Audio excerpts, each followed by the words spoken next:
just Snacks. Does find one. Let's not leave him out of this. The Big Apple and Snacks is hungry. He's got 1 kill already on the USP. Low HP as well on Guardian and Flamey. He's trying to bait them out, trying to get them into one-on-ones as he dances back and forth between the box. What a shot on Simple! Oh, Guardian, bye-bye! And it's on to Flamey. He's tapped it. Flamey's got a big!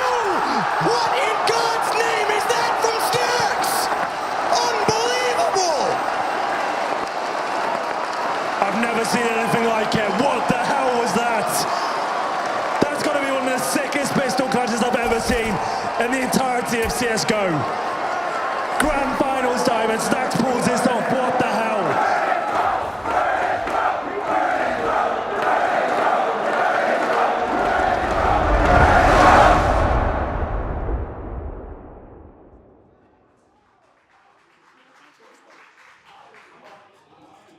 Medics in sauna.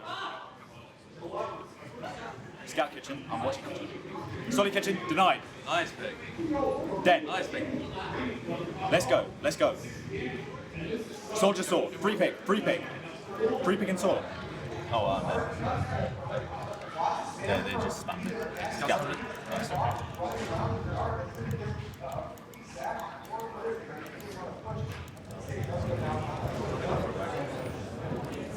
I'll be back.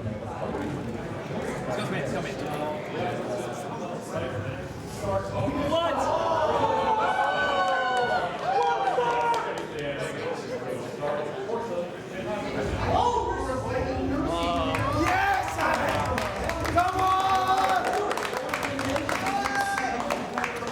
For some reason, it has a really friendly community on it, for the most part, TF2. Maybe it's because no one takes the game seriously, so everyone's just there to make friends and have fun anyway.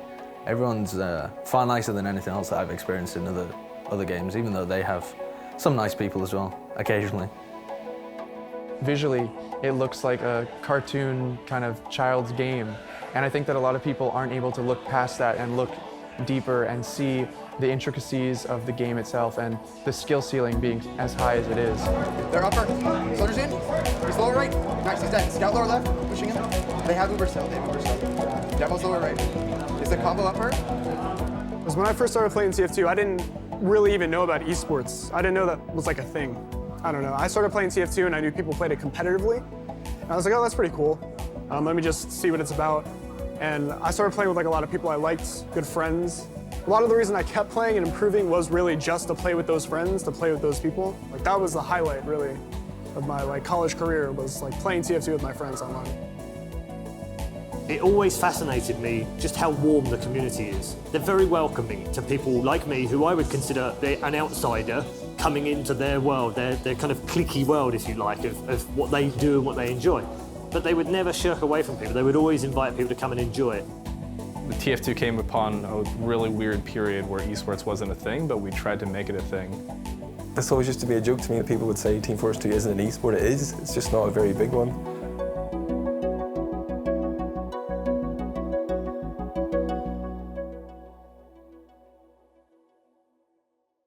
Hey. Where are you going? Follow me. Follow me around. Lang's having a breakdown and just talking to himself on set.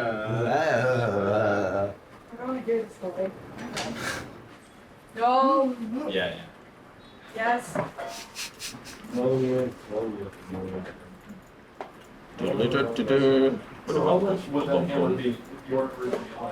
Quick buff. Let's go. This is a video game. Team Fortress 2.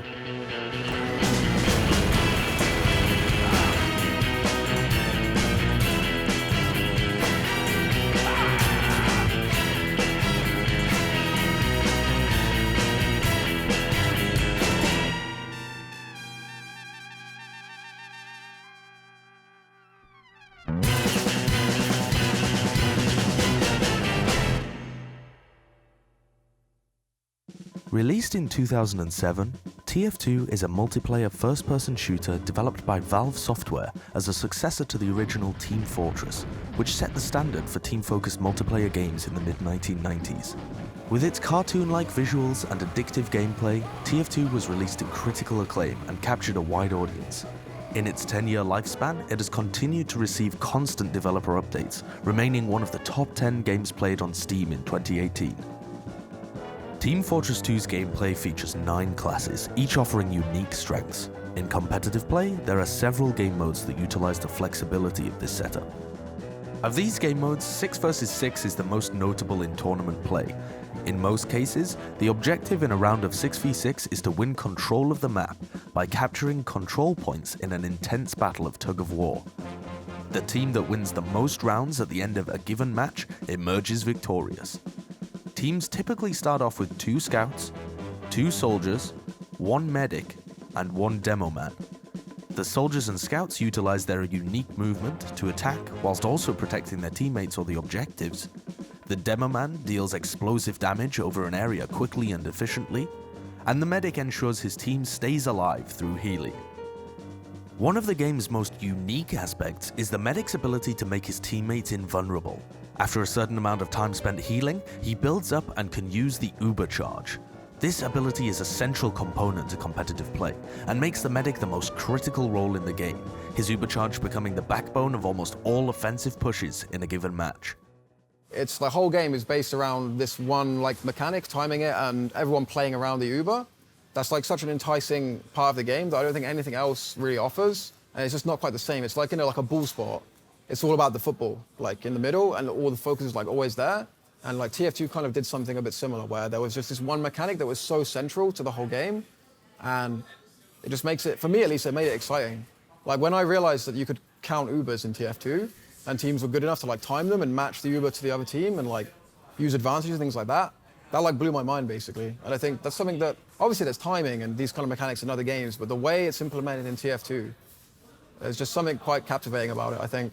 They marketed the game right from the off as something that casual players would be able to just jump into really quickly. On the surface level, it's this crappy cartoon shooter, right?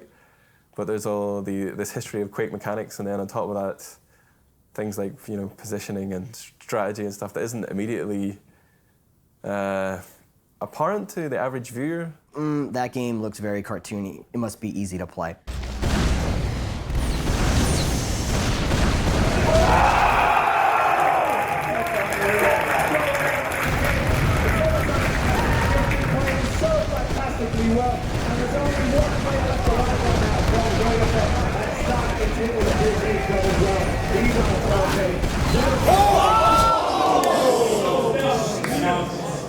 There's 3 facets to a first-person shooter. It's aim, brain, and movement. Counter-Strike was all aim and brain. Quake was all aim and movement. And TF2 was sort of this conglomerate of all 3 of those things. And so I don't think it gets enough credit for that. I feel as if people took the time to play TF2 at the level that my friends have played it at, they would have a lot more appreciation for it. On the surface, it's this big cartoony, wacky game, but underneath that, it is the most exciting, enjoyable, stressful, fun, and really, as far as a team game goes, I can't imagine any other game where you would have a better time playing. Go, swim back, go, swim back, go, swim back. Have notes, have notes, have notes. Yes! Come on!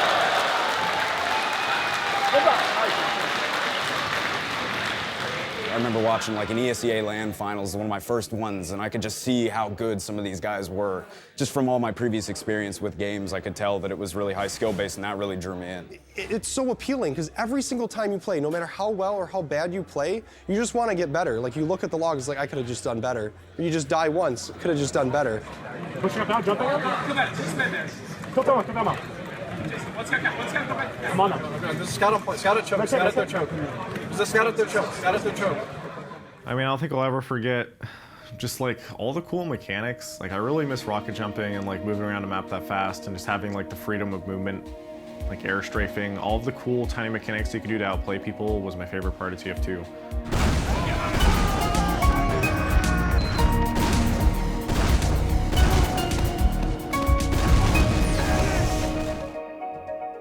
Competitive video gaming is nothing new, with many multiplayer games being played at tournaments across the world for prizes, a practice that has become commonly known as esports.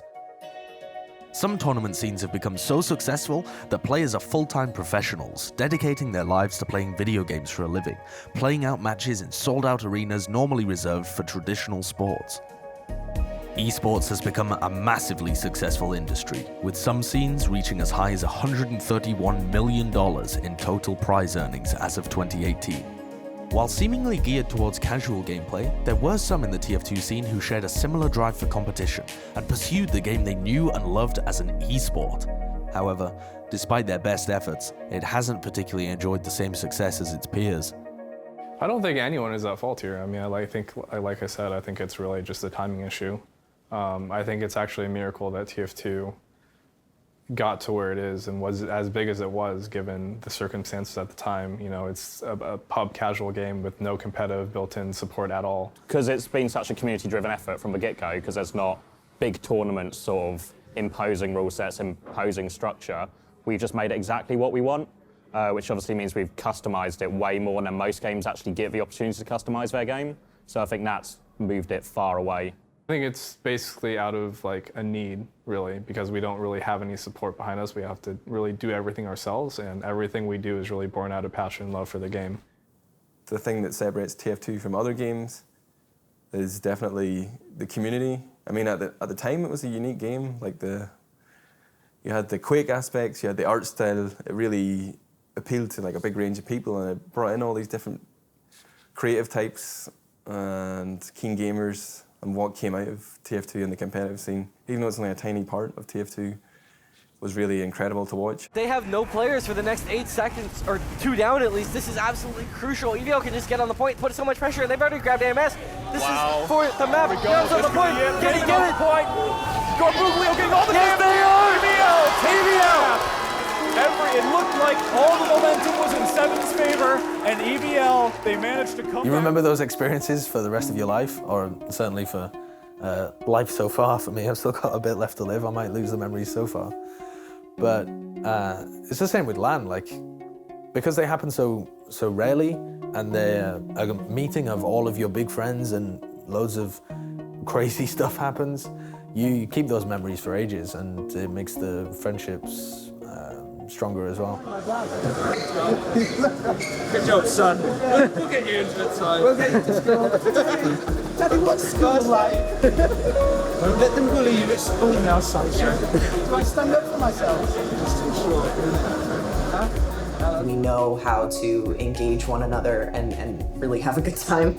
I think TF2 parties are basically the most epic parties ever, and that's probably what we're best at. Let's go!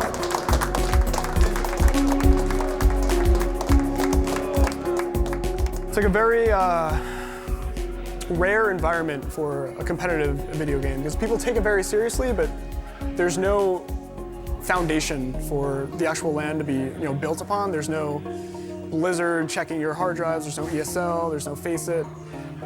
It's really just like a community-driven LAN where everyone really wants to win, but there's still more of a community feel to it. It's weird, it's hard to explain. LAN stands for Local Area Network, a network of computers and devices that are all connected to each other within the same location. LAN parties and tournaments take that and use it to their advantage. Issues like ping and lag are no longer factors at a LAN event, where players from all across the world can be in one place at one time, all connected to the same server and on an even playing field. In Team Fortress 2, there are 2 primary regions with consistent LAN events. North America has hosted the ESEA Invite Finals and Esports Arena's annual Rewind LAN series. On the other side of the planet, Europe plays host to the historic Insomnia series, which has been the home of European Team Fortress 2 since 2007. The LANs and the big shows, they play a crucial role. Like they're big social events. They're where everyone gets to see each other and hang out. Holy shit. Oh, give a speech. I can't say a speech. I don't like public speaking. Hang on, guys, he's wetting himself. Put him down. Come on, boys. Come on, boys. Come on. That audience They're our main showcase of what the game can be at its best because we're all on LAN and everyone's practicing really hard, so we get to see the competitive aspect of the game in its most positive light.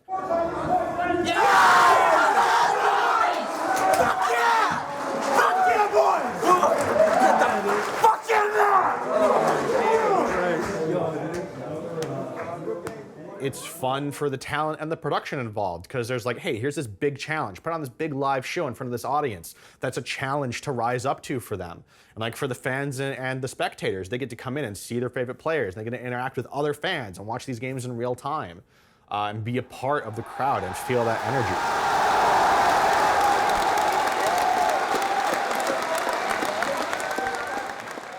Being in the same room and being able to feed off of that energy matters so much. I'm trying to keep his team in the game in this goal. The Coffey cannot do it.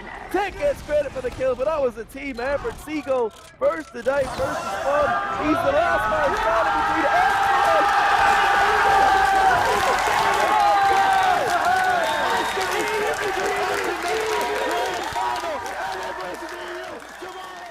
between LANs are ridiculously important in pretty much any game. Any esport needs LANs. Online play is just not really reputable.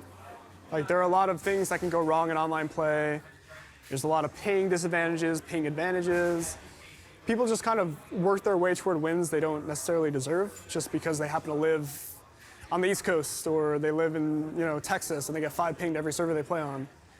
It's just like an unfair environment, and it really takes away from the actual competitive nature of the game because you want every player to be the exact same as every other player, right? You want to standardize everything. And like that's what LAN does for you. And it really creates an atmosphere and an environment where people are more willing to compete and they want to win more than ever online.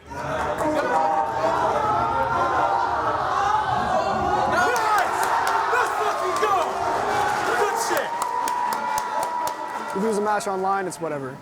You lose a game on LAN and it's like the stakes are much higher. When it comes to LAN, you can see the guy sat there. You can see Zebasai screaming at his team. You can see the players getting nervous, or you can see them ecstatic after a win. You get all the personal aspect that you normally miss in esports. When you go to LAN and you meet these people face to face, just such a friendly, the barriers, they just dissolve away and you can just really get to know some people. And my first LAN event for TF2 was a hell of an event. It was such a good time. And I can see why it's so easy to just get hooked into it and want to do more and more and more and devote tons of your time, even though you're not getting really much out of it.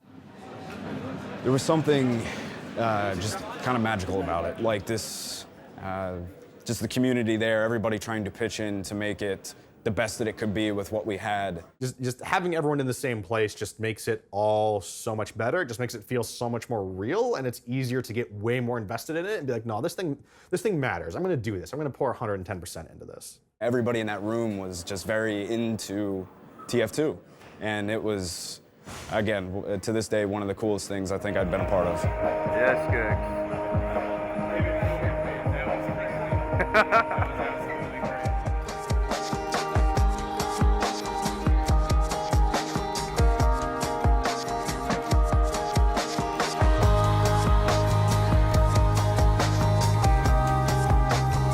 I think it's what keeps the community going. And I think it's something that once you've had them, you can't really stop having them, or else it's a very clear indicator that the game is declining. It might have been okay if LAN events had never happened, but you set the expectation up with I-46 really.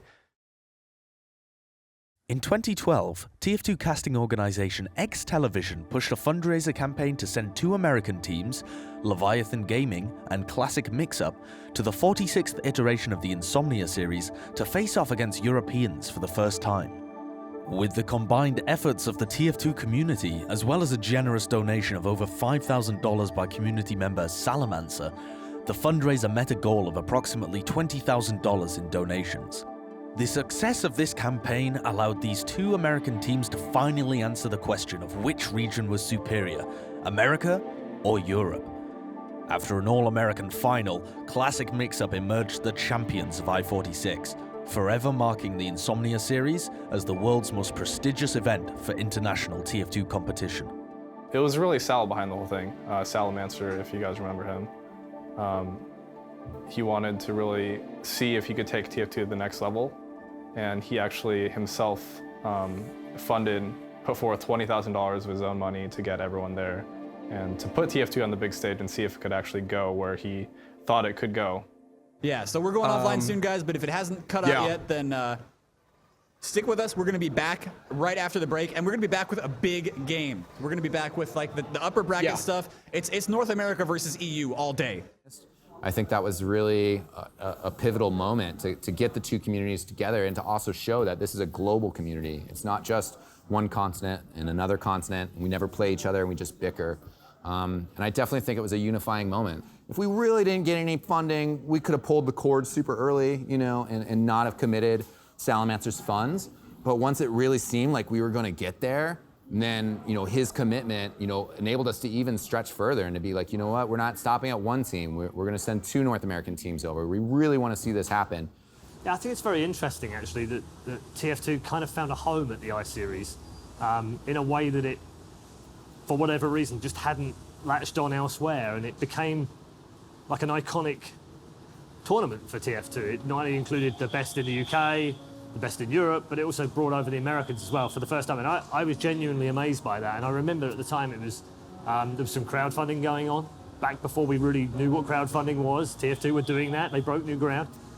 I think when you look at some of the things that TF2 did as a community, it was way ahead of its time. It's stuff that we now take for granted in Dota 2, in League of Legends, in Counter-Strike or StarCraft or whatever. Ladies and gentlemen, welcome back to I-46. It's Team Fortress 2! I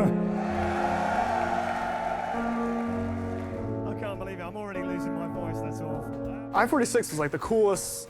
That's like a highlight of like my competitive gaming career, because I'd never been in any place like that big, a LAN. I've never been to any building really that was that big. It was huge. Everything was huge. There were so many people, bars in the events, tons of people playing video games all night long. It was insane. I don't know, I just wanted to show up for, you know, I-50, I-49, which I didn't actually go to, but I-52, I-55, and like show that I was really, really good. It was basically a huge collective gathering of the community to try and put on the best possible show we could for TF2 and really see where that would take us from there.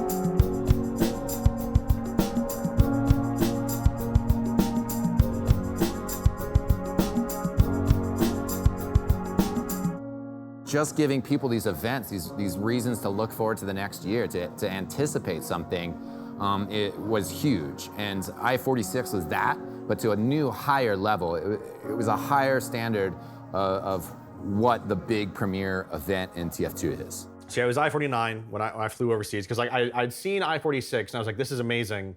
I need to be a part of this. Like I actually, when I was watching I-46 at home, I spent the whole thing just mad. I was just mad that I wasn't there. I was like, this is awesome. I hate this because I'm not there. I'm not part of it. And so I was really resolved to be part of it for I-49. I'm a bad spectator. I just get mad. Like I want to be doing it. I want to be a part of it. We had this ridiculous production quality. We had like a crazy good event, and it just made me feel like, you know, this is where it all happens. You know, this is hopefully where everything can grow from here. I don't really have much fun watching other people compete. I enjoy competing myself a lot. Until I went to I-49, and that was the first time I've ever actually like being one of those guys like shouting at the at the TV, like hoping that they would keep the goal or something like that. Like it was, but instead I was like yelling at them to cap the bloody point or whatever.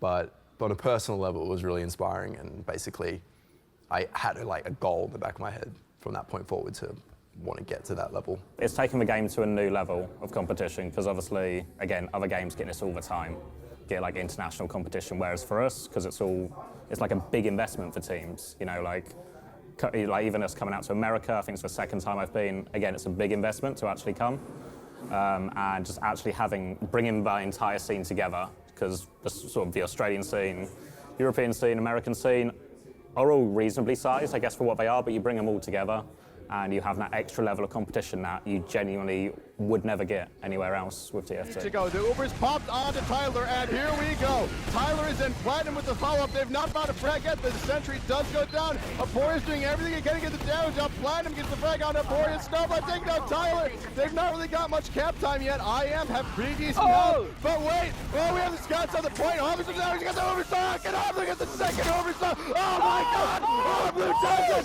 They've done it! They've eliminated Team Immunity! The fact that this came along and we had the, the spectacle of this intercontinental game, the promise of like a world championships for TF2 was a real boost. And there's been like this cycle, it's like every year people kind of get a little bit down in the dumps. It's like, oh no, TF2 is dead, this is the last one. And like here we are 9, 10 years later and it still refuses to die.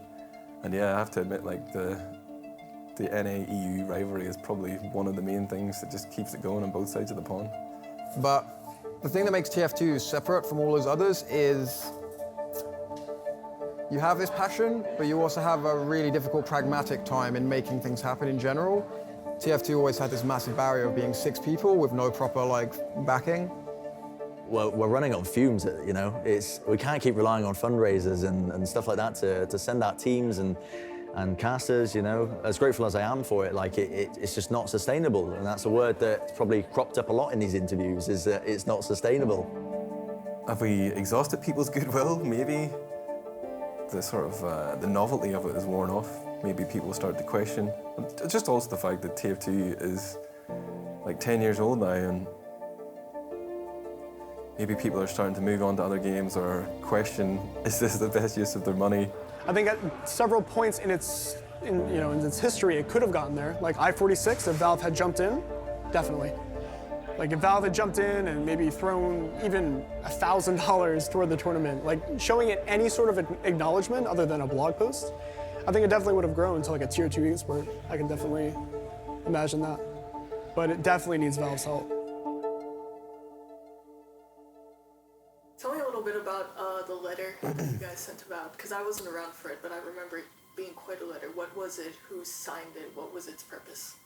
Well, I mean, it started out in the Team Fortress TV Slack. Like every summer there seems to be like a big kind of crescendo or a build-up with the summer LAN and Tip of the Hats. It's been at different times, sometimes in the summer or September, but after that people are always like, there's nothing else really coming up on the competitive calendar, and they're kind of weighing up all the effort they have put in versus what lies in the year ahead, which is usually total uncertainty. But for whatever reason, we decided to put together this letter, or something that had been kind of lingering in the Slack channel for a while, and then weeks went past, and we had kind of drafted up something. We'd gotten a lot of feedback from everyone, and everyone seemed pretty happy. All the TFTV staff signed it. Loads of admins from around the world. I think some pro players put their signatures to whoever, and eventually they sent it out, and I think they got a response from Valve fairly quickly, even though we had made this breakthrough and got in with Valve and they were talking to us. There would be a lot of radio silences for long times that leads to this uncertainty where people are then starting to question again, why am I doing this for TF2 for no money? I have such complicated feelings on Valve's involvement. Like the matchmaking update was cool. Having the more frequent updates is awesome. The communication from Geel and Driller is really cool. We've never had that before, and they're super nice people to talk to. And while that's good, and I'm happy about it, it's still, and I feel like such a jerk for saying this, and it's just looking a gift horse in the mouth, it's hard to not look at that and feel like it's still just too little too late. The next major update for TF2 is finally here. Meet Your Match update was just released for Team Fortress 2, the game we all love, and So a lot of people are comparing Meet Your Match to the end of the line update because they both turned out to be overhyped and underwhelming. Guys, for the past 3 or 4 years now, Valve has consistently let TF2 players down with almost every single update. And I'm done giving Valve the benefit of the doubt, and I'm done pretending that the way they're treating TF2 is okay. In the early days of esports, it was all about the community driving competition. Nowadays, you must have developer support. There are so many esports, there's so much going on right now that if you do not have the developer helping funnel money, attention, just the overall love into a game, it cannot survive. There's like every other esport these days, they all have a matchmaking system. And that's just something that any other modern esports game, you fire up the game, you click play, and you can get put into a match-like scenario. And TF2, as far as the development of TF2 goes, never really had that up until the last 6 months. When we finally did get it, it was kind of half-baked. It wasn't fully complete. Everyone kind of knew that it was a work in progress, but it didn't satisfy everyone's needs and desires for a competitive matchmaking system. Matchmaking was created by Valve mostly as a way to bridge the gap between casual and competitive. I think that what a lot of people expected was that they're creating matchmaking as basically Team Fortress TV's competitive scene implemented in the game. But those expectations were not accurate. Like, I kind of see their perspective. They want to get the public player that just installed the game wanting to play competitive and feel at home, but on the other side of the table, they've developed a system that doesn't actually do anything when it comes to matchmaking, and I feel like that itself is just an embarrassment. For example, if you just start playing the game, like you're rank 1, you'll play against the highest level rank if there's not enough people, and it's honestly just a shame. This time, this is it. Korean guys in the game. The other guys already thought the game started. Motherfucker, he left again! I queued up 25 minutes ago. Waiting for the Meet Your Match update, 3 years. Queuing up for a game, 20 minutes. Getting a team of players who live on the same continent as you, priceless. This matchmaking is pretty crappy, I'm going to be honest. But if it had been released with the features it has currently, which are pretty underwhelming, if this had come out, 8 years ago, 6 years ago, it would have been like, whoa, this is pretty cool, man. But to see that Valve have already done matchmaking much better than this, like in CSGO and Dota, which I haven't played, but I assume as an effective queue system, is kind of disheartening. I think that most people weren't really in touch with how Valve was approaching it. And I knew that a lot of things that I may want, I was not going to get. And I also thought it wouldn't be appropriate for me to assume that I knew how to create a matchmaking system better than Valve does. It's a mess. It's atrocious, to be honest, to be blunt. They really dropped the ball on that one. They had a massive window of opportunity with Insomnia. If they honestly just pushed it back, I know it was quite late coming out, I think, but when it came out, but still, if they just pushed it back until it was really, truly ready, and it's still not ready now. This is what really boggles my mind, is the fact, what's going on in Valve? What, are they on a permanent lunch break? What's happening? Seriously, guys, are you being held hostage? Are they making you all work for Dota and only working on TF2 in your breaks? I don't know. So I really have no idea. I think they could have done a lot better of job with matchmaking for sure. They could have gotten into better touch with the community. I think any kind of outreach with the competitive community would have helped a lot better. So make it available for everyone. You can't just take the game and make a rule set in the game to make it palatable for everyone. You have to redesign the game, I think, large elements of it. And they just don't seem prepared to do that. I honestly feel like they're just, it almost seems like a con, to be honest. They're just trying to keep people around a little bit longer with as little effort as possible. Do you think that Valve should have listened a little earlier, or should have like been more receptive to? Yes, Valve should have listened to people a little bit earlier. Competitive could have been a great thing for TF2, but it came like 4 years late after they'd said they'd been working on it for about 3 years, and yeah, you need a structured format for a competitive game. And I think it always comes down to, can you provide a reason for this game to be taken seriously competitively? And unfortunately, because Twitch wasn't around back then, if it had been, maybe this would be a different conversation, but because Twitch really wasn't Twitch back then, and because there really wasn't a reason to make TF2 the next competitive game, because you couldn't get that sort of viewership, TF2 went in a different direction. And it totally became something else. And it's been really hard to try to recapture just the competitive aspect of TF2 when it already started to expand into something else. The thing is with Valve is they want the scene to be there first. They want it to be like grassroots coming from the bottom up. I don't know if it ever could have worked, to be honest, at that point. It was too late, probably. Like, esports had already taken off, the game was old, there was no real way to generate hype to outsiders. If they'd actually invested in it and not just kind of made weak promises and hoping the community would kind of do the rest, there could have been like something to like tap out of it. But for me, I think it was just too late. They recently sent me an email after I said, I asked them, do you have any plans for supporting competitive TF2 after I-58 or something? And they sent me a reply back and they said, they say, we are having internal communications about the best way of supporting the scene. We will let you know if we come to any conclusions or something. And and that's like, on the one hand, it kind of sounds promising, but it's literally just their way of like being, yeah, we're talking about it, but don't have anything to report back. We've maybe just briefly mentioned it in a meeting once or twice. We don't have any plans, go away. It's like Valve, I appreciate all the work that's been done in like the last year with the matchmaking update, and again, like having Geel and Driller be so front-facing, but like having two of your engineers also try to talk to the community is probably not the best way to go about it. Like, they're busy. Geel and Driller have a lot of really hard work that they need to do. And having them also like try to be the main liaisons with the community in this like weird unofficial capacity doesn't seem like the best way to do it. And like, it's so much of it just feels like this big black box still. Like, we can peek in a little bit.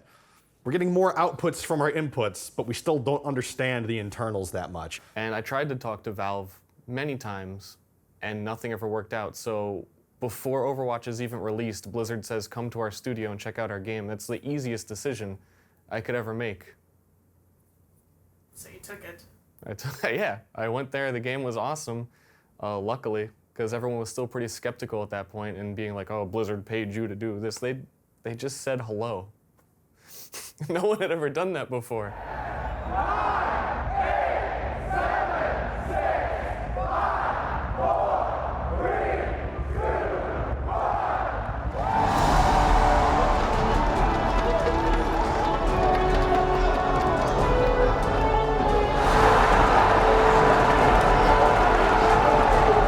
1. It's just in another completely different universe.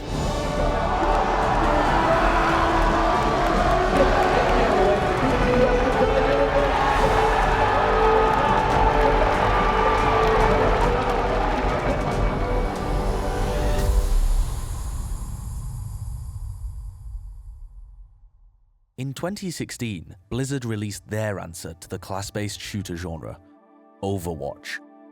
It was met with a wildly successful release, drawing in nearly 10 million players during the open beta. By the end of 2017, Overwatch had amassed a player base of over 35 million players. On a competitive level, the game caught the attention of many, including players from Team Fortress 2.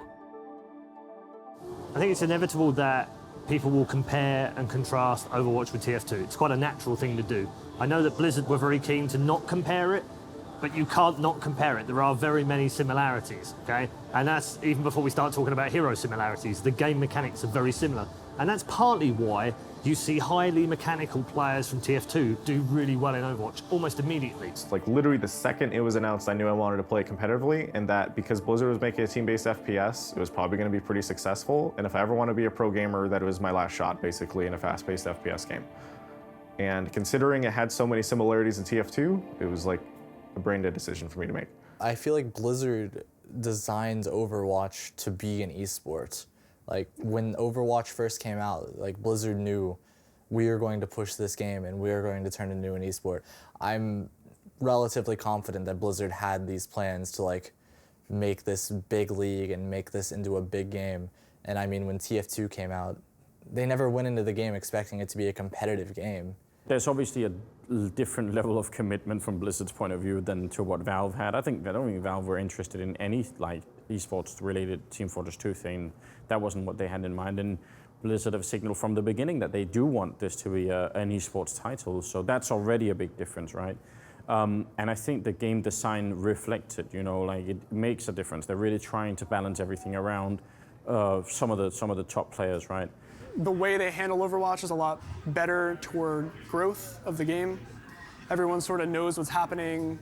People are kept in touch. Even Jeff Kaplan makes posts on the Blizzard forums about, you know, problems he thinks, or problems the just whole entire team thinks there are in Overwatch. It sounds ridiculous now that we had to both play in and promote our own game to that extent just to keep it going. There's just no comparison to be made to TF2, where everything is just community run, everything is just handled by them and not us, basically. And it's a huge burden off your shoulders if you're in kind of the position I was before. It's certainly tempting to play Overwatch. Like, I, just as much as or more than anyone else, would have a lot to gain from switching over, just because it's kind of it's the pot of gold, you know, that everyone's been waiting for at the end of the rainbow. They've built up all these skills over the years. They've traveled to events. They've gotten a taste of what esports is from TF2, just a little glimpse of it. But then there's Overwatch, which is just this huge land of opportunity, apparently.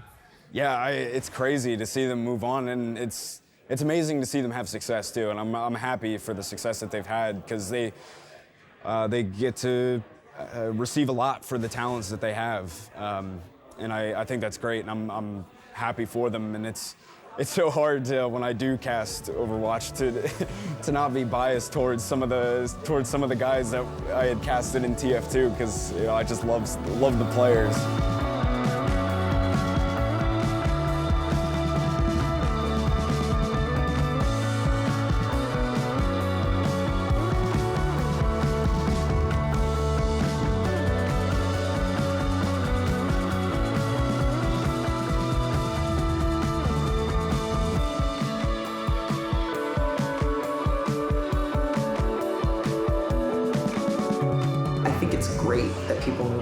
Because they're planting the seed of an incredible community in other gaming communities.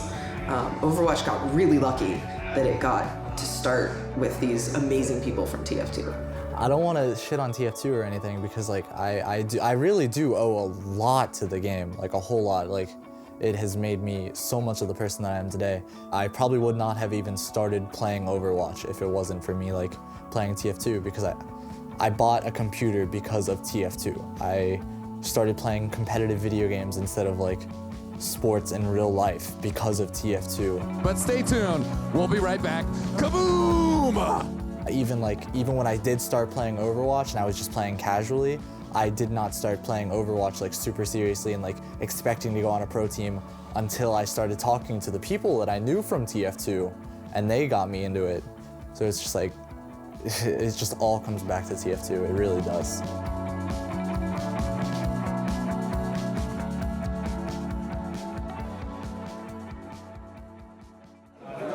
People care about our opinions on TF2 casting, I think.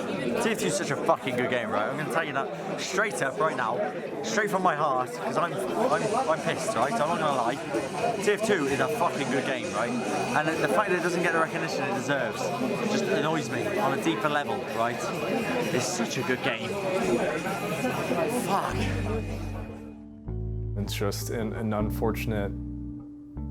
It's really just unfortunate timing, I think. If TF2 had come out now, Maybe not coinciding with the release of Overwatch, but closer to when esports were a huge thing. Obviously at the time, like when they released it, none of this it would have even been like a thought or a plan. It was just a game to like pad out the orange box, you know, to make it enough. The game wasn't designed to be competitive.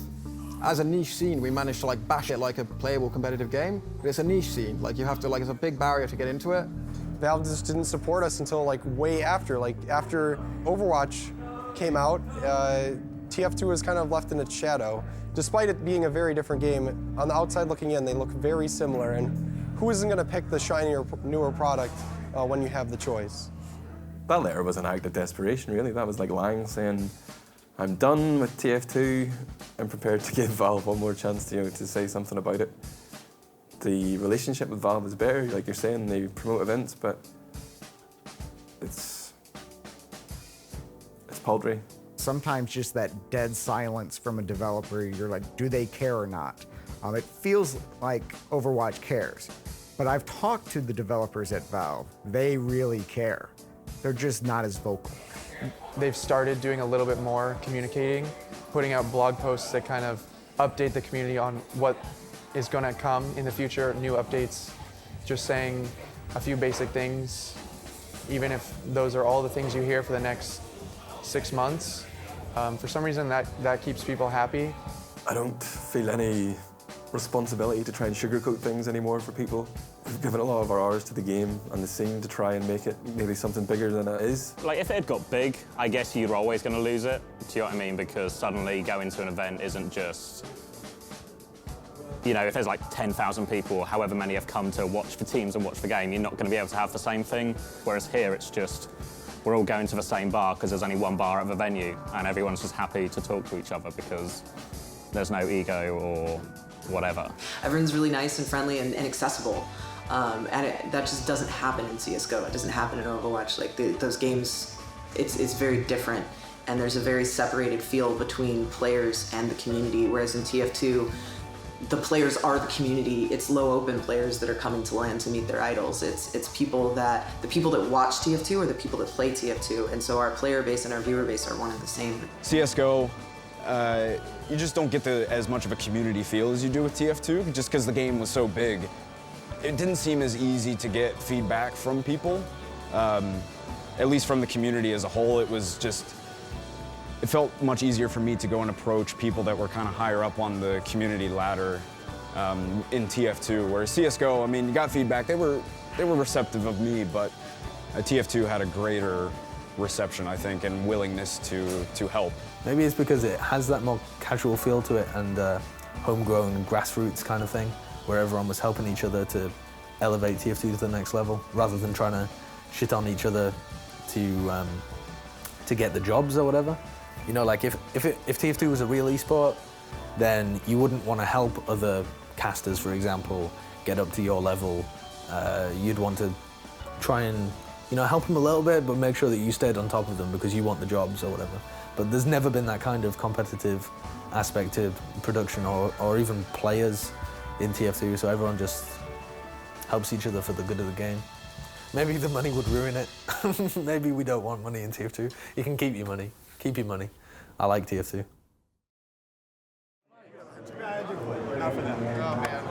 Yeah, I'm just gonna get that was the best game. I don't care that I lost. That was amazing. That was a land memory I'm never gonna forget. You guys have a great time. It's almost impossible to explain to people why TF2 matters, because, and if you look at it from a completely non-biased perspective, from an objective perspective, you know, it doesn't have CSGO's viewership, it doesn't have Dota 2's player base. Again, I just have to say, like, the reason that I love competitive TF2 and the reason that I care about it, it really is just the people behind it. You know, you start as a gamer. You start as someone who thought Bloodsire was a good name and decided that, you know, sniping's really cool. It's really cool to sit back a mile away and shoot someone in the head. And it ends up being an amassment of friendship. It's, you know, it's almost like an old home. What I find slightly interesting at the iSeries is the number of people who come to just spec has risen massively. But it's not just like people come in from, oh, I live nearby, I'll pop over.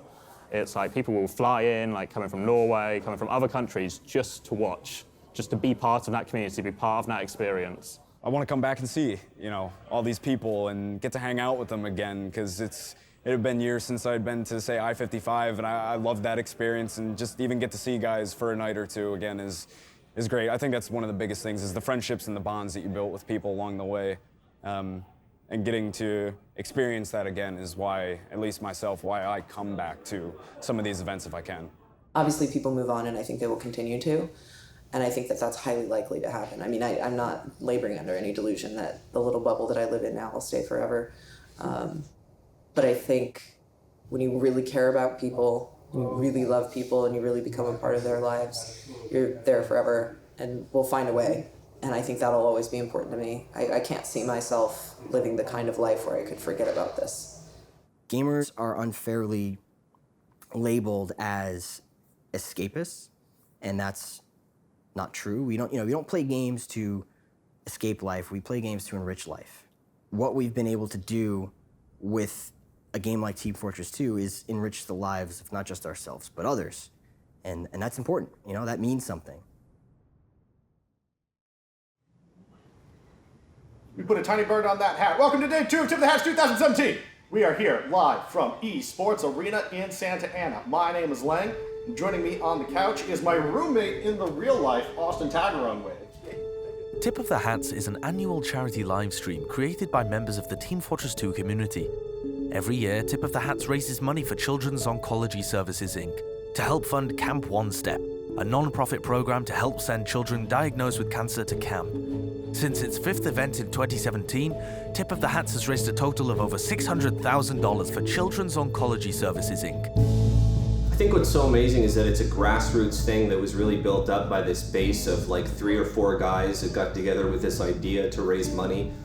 It just started so small and it has grown so fast that it's really kind of an amazing thing to me. I think it'd be a surprising story for most people to learn about, really, how quickly it's blown up, It's like when you're playing PUBG, everybody's playing PUBG. It's not really a community thing. When you're playing TF2, you're doing jump maps, you're doing surf maps, you're playing in a custom server, you're trading. Like, you're doing all these little things, and a lot of people take a couple slices of the pie, but not the whole thing. And Tip of the Hats allows you to embrace the entire pie of TF2. All I've ever really wanted Tip of the Hats to be to people, to viewers, to donors, is just a really fun excuse to donate to charity.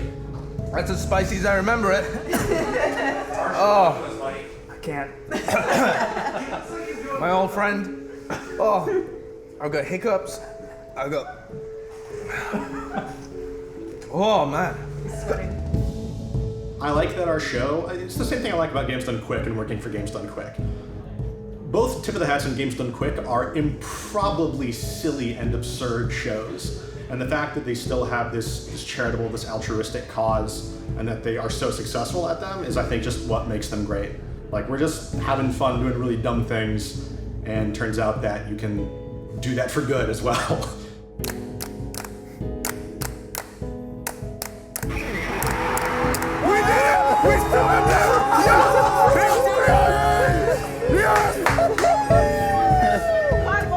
Well, good night, everybody. That's Tip of the Hats.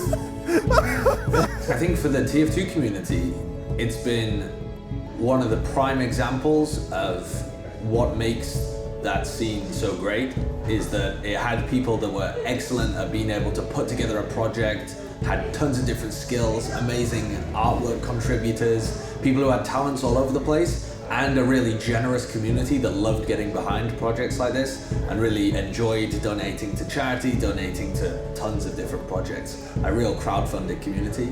I think for them it's a real source of pride that they can continue having stuff like this happen again and again, that the people are still there, that the passion's still there. They view it as a real focal point for not just the competitive scene, but for everybody to get behind, so it combines all of the other communities.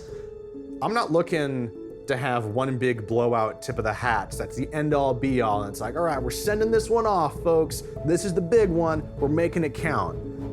I want to keep doing it for as long as I can. I want to make sure I'm not burning people out. I want to make sure I'm doing right by the people that make this show happen.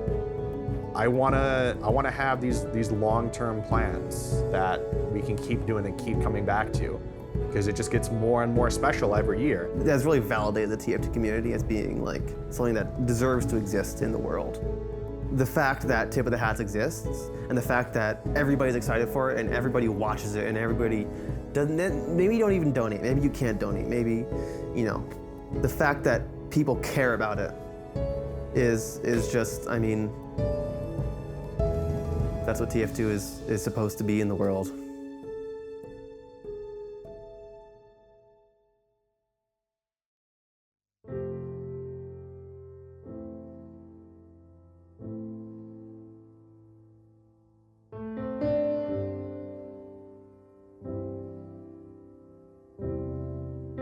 Teams will change, or players will change, maybe the skill will get worse, maybe it'll get better, but it will still be TF2. It will still be the same community in some form or the other.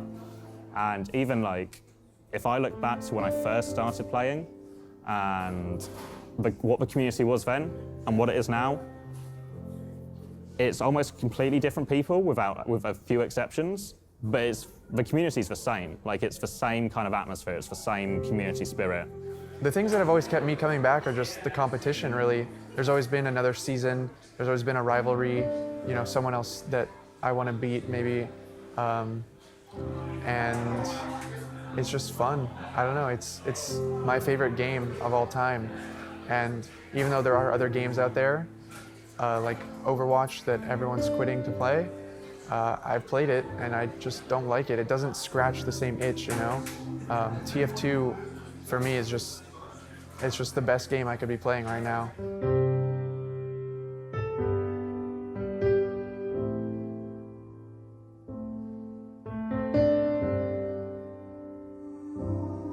I mean, I'm invested in it as a project because it helps the game continue, and I want the game to continue because it's just a game I like. I never enjoyed a game the same as I did TF2.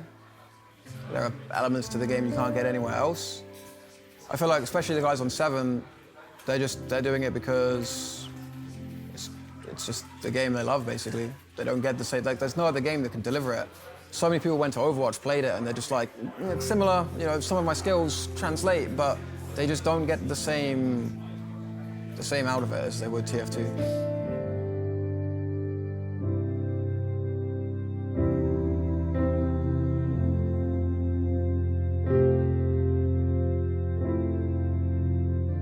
You fight with your family. You love your family, but you hate your family. It's like we've all been to war together. You know, we all know what it's like to get made fun of for the game that we play, and those of us that step beyond TF2 into other things have a daily reminder of the way the rest of the world views our family. And that can be stressful and painful, because you want to scream like, no, like we're amazing. We're this fantastic community. It's so awesome.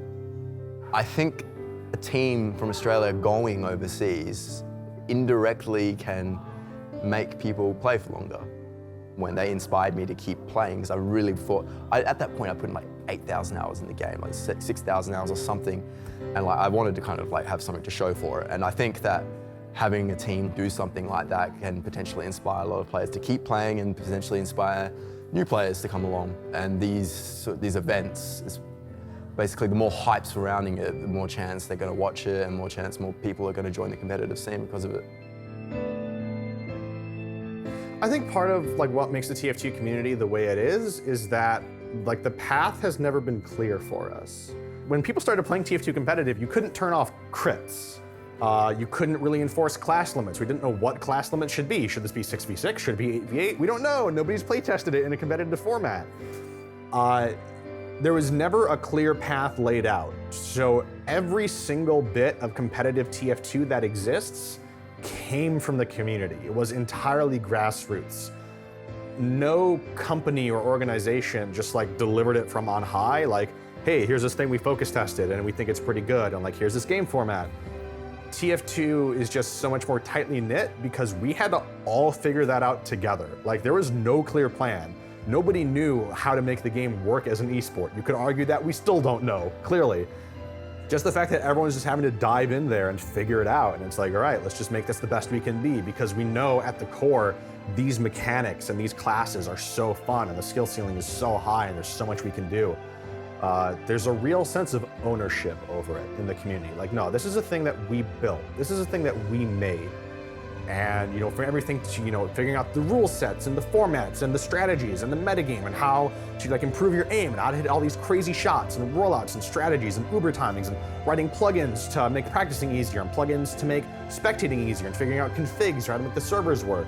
And like, you know, just everything, every aspect of it. How do we run our leagues for this? What's the best format for our leagues? Every part of that has been figured out by the community.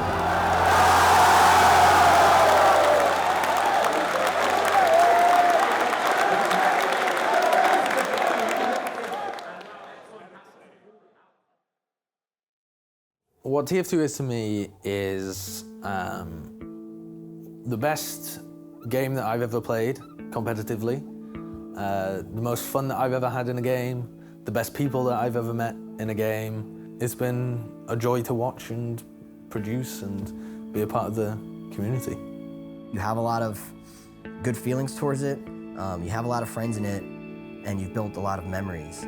I've had friends my whole life, but I've never felt so emotionally connected to a large group of people ever in my entire life. I grew up with that game. I met so many cool people. I don't know, it's just like, that's TF2 to me, and yeah. When Overwatch released, it was really heartwarming actually to see all of these TF2 players be so good at a different game that loads of other esports people were trying to get into. It legitimized the fact that TF2 has been hiding these elite esports talents for years. These players aren't just good because they're playing some dead game that nobody else has been bothered with. They were actually fantastic talents within the game, and we've been watching some of the best esports players battling for years and years. Those are my roots. Like, I came from TF2, I think. For me and all the people on my team right now competing in our energy, that's kind of where our story is, just TF2. We are TF2. A huge part of the foundation of my life is built on my time in TF2. So yeah, I mean, I guess I have to say, you know, it means quite a lot. It was definitely where I would say that TF2 is where I started growing into the person that I am now and that I'm still becoming. Some of my fondest memories from the iSeries are always the TF2 finals, because they were genuinely fun and yet still highly competitive. Great players at the top of their game from North America, from Europe, from Britain, and yet it all comes together. And whilst the crowd have definitely got some player favourites and some team favourites, they would cheer every great piece of play. No matter who did it, what side it was on, which player did it, they would cheer all of them. For me, I haven't ever seen a community anywhere in esports that can combine that level of fun, sincerity, care, love, affection. It was like a family. It was like TF2 community was a family of its own, fighting ferociously in the game.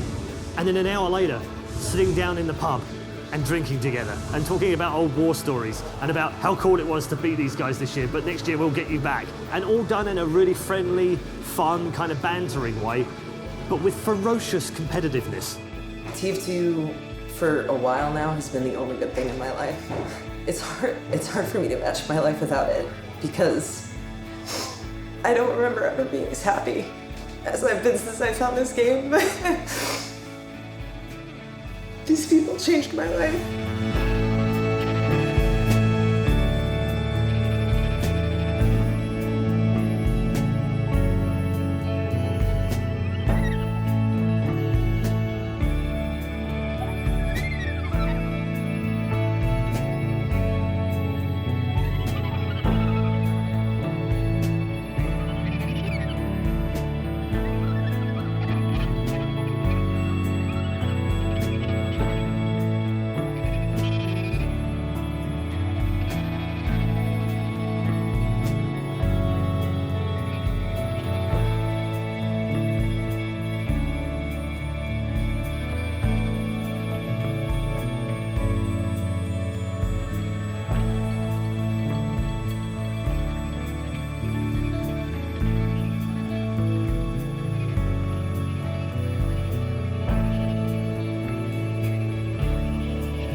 Good work, team. Good game. It's TF2.